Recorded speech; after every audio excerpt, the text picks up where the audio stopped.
नमस्कार मंडळी, तुम्हा सर्वांचं नवीन एका व्हिडिओमध्ये खूप खूप स्वागत आहे. तर आज आपण आंब्याची अशी रेसिपी करत आहोत. एकच प्रोडक्ट वापरून तुम्ही अनेक पदार्थ करू शकता. शिवाय एकदा बनवा, वर्ष 2 वर्ष खराब होणार नाही बरं का.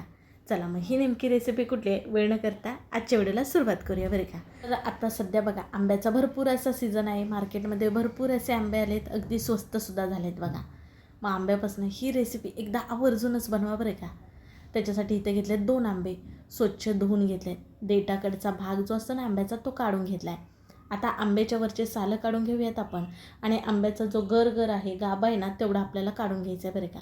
आणि जो बाटा आहे, जी कोय आहे ना, ती बाजूला करायची आहे. कोय ह्याच्यामध्ये आपल्याला नको हवी आहे. आता ह्या आंब्याच्या वरची साल ना अशी सुरीनेच इथं काढत आहे बघा, म्हणजे अगदी सहजपणे निघली जाते.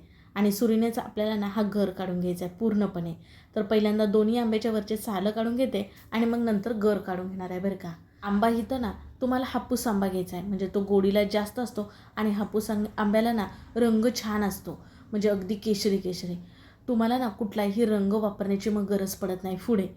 जर तुम्ही दुसरा वेगळा कुठला तरी आंबा घेतला तर तो हलका पिवळसर असतो, मग हलका तुम्हाला थोडासा फूड रंग ऑरेंज वापरावा लागेल. पण असा जर तुम्ही हापूस आंबा वापरला तर कुठल्याही प्रकारचा रंग वापरावा लागत नाही. बघू शकता आंब्याला किती डार्क छान केशरी असा रंग आहे आणि गोडीलासुद्धा खूप असा आहे बघा. दोन्ही आंब्याचा गर बघा इथं तुम्हाला काढण्याच्या सोप्या पद्धती दाखवल्या, म्हणजे सुरीने अगदी सहजपणे निघतो. आणि हापूस आंब्याला ना गर जो गाभा असतो ना आंब्याचा तो सुद्धा भरपूर असतो बघा. आता आपल्याला ना हे मिक्सरला वाटून घ्यायचं आहे, म्हणजे छान ह्याची एकदम बारीक आपल्याला पेस्ट करून घ्यायची आहे बरं का. अगदी तर आंबे जरी 2 वापरत असलो ना तरी सुद्धा आपण जे प्रोडक्ट तयार करणार आहोत ते भरपूर प्रमाणामध्ये तयार होतं, पुढे तुम्हाला कळेलच बरं का. आणि तुम्हाला जर जास्तच प्रमाणामध्ये आणखीन बनवायचं असेल तर आंबे इथं तुम्ही जास्त वापरू शकता बरं का. पद्धत मात्र ही सेमच राहणार आहे.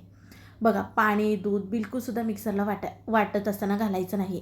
फक्त आंब्याचीच मिक्सरला पेस्ट करून घ्यायची आहे. पेस्ट इथं करून झाले एकदम स्मूथ छान प्रकारे. ही पेस्ट आपल्याला मोजून घ्यायची आहे, कारण ह्याच्यामध्ये आपण साखर जी घालणार आहोत ना त्याचं प्रमाण आपल्याला समजण्यासाठी ही पेस्ट मोजून घ्यायची आहे.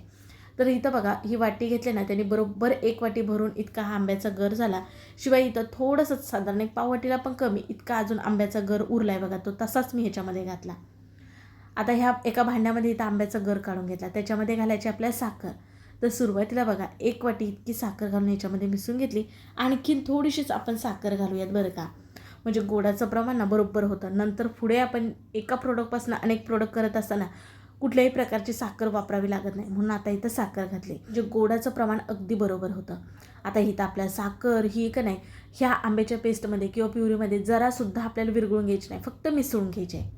आता तुम्हाला जर साखर वापरायची नसेल तर मात्र तुम्ही गूळसुद्धा बारीक चिरून किंवा मिक्सरला किंवा खिसून गूळ ह्याच्यामध्ये घालू शकता. साखर फक्त ही मिसळून घेतली बरं का, आंब्याच्या गरामध्ये वितळून घेतलेलं नाही. आता काय घेतलं इथं घरात आपलं मोठं ताट असतं का नाही ते घेतले आणि त्याच्यामध्ये ना ही आंब्याची प्युरी घालून पातळ अशी पसरून घ्यायची आहे. अगदी तुम्ही मोठी परात घेतलात तरीसुद्धा चालेल. ताटाला तेल तूप लावण्याची गरज नाही बरं का. सगळीकडे असं पातळ पसरून घेऊयात. जितकं पातळ पसराल ना तितकं हे लवकर सुकेल बरं का. आता एका ताटामध्ये मावले, आणखीन एक इथं दुसरं ताट घेतलं आणि त्याच्यामध्ये सुद्धा सेम अशी पसरून घेऊयात. तुम्हाला अंदाज आला असेल आंबा पोळी करता का काय, तर बिलकुलसुद्धा नाही. तुम्हाला रेसिपीचं नावसुद्धा सांगितलं नव्हतं बघा. तर आज आपण इथं करणार आहोत ती म्हणजे आंब्याची पावडर किंवा मँगो पावडर तुम्ही म्हणू शकता. म्हणजे एकदा आंब्याची पावडर अशी बनवून जर तुम्ही ठेवला तुम्ही वर्षभरात आंब्याचे अनेक पदार्थ बनवू शकता बरं का. ते सुद्धा तुम्हाला मी पुढे दाखवणारच आहे. बघा दोन्ही ताटामध्ये ना बरोबर आंब्याचा गर इतका पसरून घेतला. आता ही ताटं ना घरामध्ये टेबलावरती ठेवलेत बघा फॅन खाली, म्हणजे ना हे लवकर सुकतील म्हणून. आता हे सुकवण्यासाठी तुम्हाला जरासुद्धा 1% उन्हाची गरज नाही. आपण घरामध्ये फॅन खाली सुकवून घेणार आहोत. आता इथं मी दुसऱ्या दिवशी तुम्हाला दाखवत आहे. बघा बोट लावून बघितलं तर हाताला चिटकत नाही, चांगल्या प्रकारे हडकलेलं आहे, म्हणजे सुकलेलं नाही. ओलं तर आहेच, पण ह्याच्यातलं जो ओलसरपणा जास्तीचा होता तो हडकलेला आहे, असं घट्ट झालं आहे बघा. तर काय करायचं आहे आपल्याला, उलतानाही ना इथं बघा सगळे असं खरडून घ्यायचं आहे. आणि दुसऱ्या ताटामधलं सुद्धा सेम तसंच करून घेतलं. असं का करून घेतलं माहिती आहे का. आता तुम्ही म्हणाल हे तर सुकलं नाही, ह्याची पावडर कशी होणार. तर इथं मी एकाच ताटामध्ये करून घेत आहे, कारण एक ताट ठेवायला टेबलावरती बरं पडतं का नाही 2-2 ताटाच्या ऐवजी म्हणून. आणि आता काय करायचं, ह्या ताटामध्ये असं पसरून ठेवायचं आहे आणि सुकवणार आहोत.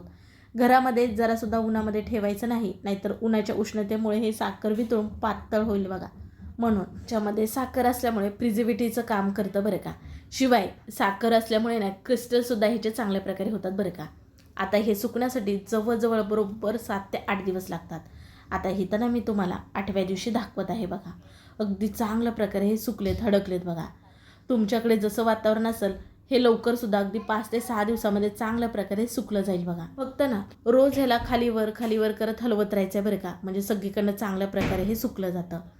आता इथं बघा मी मोडून दाखवते, त्यावेळेस आतमध्ये जरासुद्धा ओलसरपणा नसावा, कारण इथं आपण ह्याची पावडर करत आहोत. पावडर ओलसर होईल म्हणून पावडर कशी मोकळी सुटसुटीत असावी, त्याच्यासाठी हे पूर्णपणे सुकलेलं असावं. आता हे पूर्ण सुकलेलं आहे, तुम्हाला इथं मी दाखवलं. चांगला खडकासारखा ह्याचा आवाज येतो. खडखडीत पूर्णपणे हे सुकायला हवेत, मगच हे मिक्सरला वाटायचे आहेत आपल्याला बरं का. आता हे पूर्णपणे मी फॅनखाली सुकून घेतलेत. आता सध्या उन्हाळा असल्यामुळे आपला कंटिन्यू फॅन चालू असतो बघा, त्यामुळे हे चांगल्या प्रकारे सुकले जातात. आता सर्व मिक्सर जारमध्ये काढून घेतले आणि बारीक करून घेतलेत बघा. अगदी चांगल्या प्रकारे इथं आपली ही मँगो पावडर तयार झाली. रंग बघा किती सुरेख आलेला आहे. ह्याच्यापेक्षा बारीक जर तुमच्या मिक्सरला होत असेल तर आणखीन बारीक केला तरीसुद्धा चालेल. आता इथं आपली मँगो पावडर तयार झाली. तुम्ही एखाद्या डब्यामध्ये भरून फ्रीजच्या बाहेर ठेवलात तर अगदी महिना 2 महिना खराब होत नाही बरं का. आणि तुम्हाला अगदी वर्षभरासाठी असेल, भरपूर प्रमाणामध्ये करायचे असेल तर मात्र हा डबा फ्रीजमध्ये ठेवा. इथं आपली मँगो पावडर तर तयार झाली. आता ह्याच्यापासून आपण बाकीचे जे पदार्थ काय करायचे ते पाहूयात.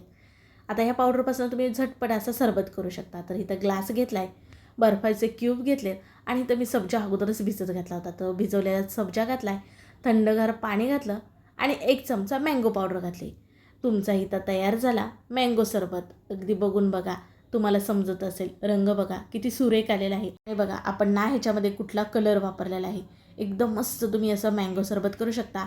अगदी ह्याच्यापासून ना तुम्ही मुलांसाठी पेप्सी करू शकता. फक्त थंड पाण्यामध्ये ना 1 चमचा ही पावडर घालून मिसळून मुलांना फ्रुटी म्हणून प्यायला दिलात ना तरीसुद्धा आवडीने पितात. आता दुसरा प्रकार पाहूयात, ती म्हणजे मँगो स्मूदी. तर मिक्सर जार अगोदरच घेतले पावडर केलेलं, त्याच्यामध्ये अर्धा चम्मच मिल्क पावडर घातले, 1 चम्मच आपली मँगो पावडर घातले आणि त्याचबरोबर अर्धी वाटी दूध, काही बर्फाचे क्यूब आणि मिक्सरला फिरवून घ्यायचं. आणि बघा अगदी मस्त दाटसर अशी तुमची इथं मँगो स्मूदी तयार झाली. अगदी फ्लेवर छान येतो बघा आणि रंगसुद्धा अगदी मस्त सुरेख आला आहे बघा.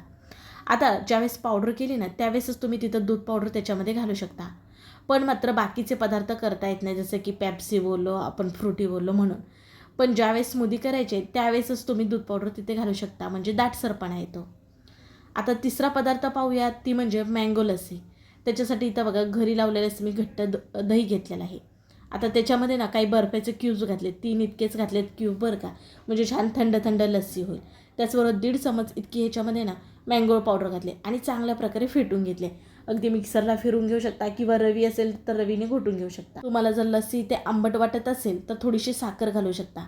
पण हे दही मी ताजं घरचं घट्ट लावल्यामुळे का नाही आंबट नाही, त्याच्यामुळे वरून साखर घालण्याची गरज नाही. आणि मस्त इथं तुमची मँगो लस्सी तयार झाली. वरून तुम्हाला पाहिजे तशी सजवू शकता. वरून थोडेसे मी इथं ड्रायफ्रूट घातले. आता तुमच्याकडे जर मँगोचे तुकडे असतील तर ते इथे घालू शकता. आणि मस्त इथं एकाच पदार्थापासून सध्या तरी मी तुम्हाला 3च पदार्थ बनवून दाखवले. आता हीच मँगोची पावडर वापरून ना तुम्ही आईस्क्रीम करू शकता किंवा मँगोचा केक करू शकता. ही पावडर टाकून अगदी छान मस्त फ्लेवर येतो बघा. ही मँगो पावडरमध्ये साखर असल्यामुळे ह्या कुठल्याही पदार्थामध्ये मी वरून साखर घातली नाही. तुम्ही आवडीनुसार घालू शकता. चला मग कसा वाटला व्हिडिओ नक्की कळवा. व्हिडिओ आवडल्यास पटकन एक लाईक ठोका. हो, व्हिडिओ शेअर करा मित्रमैत्रिणी परिवारामध्ये, म्हणजे ते सुद्धा नक्की करून पाहतील. आणि नवनवीन व्हिडिओ पाहण्यासाठी चॅनलला सबस्क्राईब करा. चला मग पुन्हा भेटू नवीन रेसिपीमध्ये.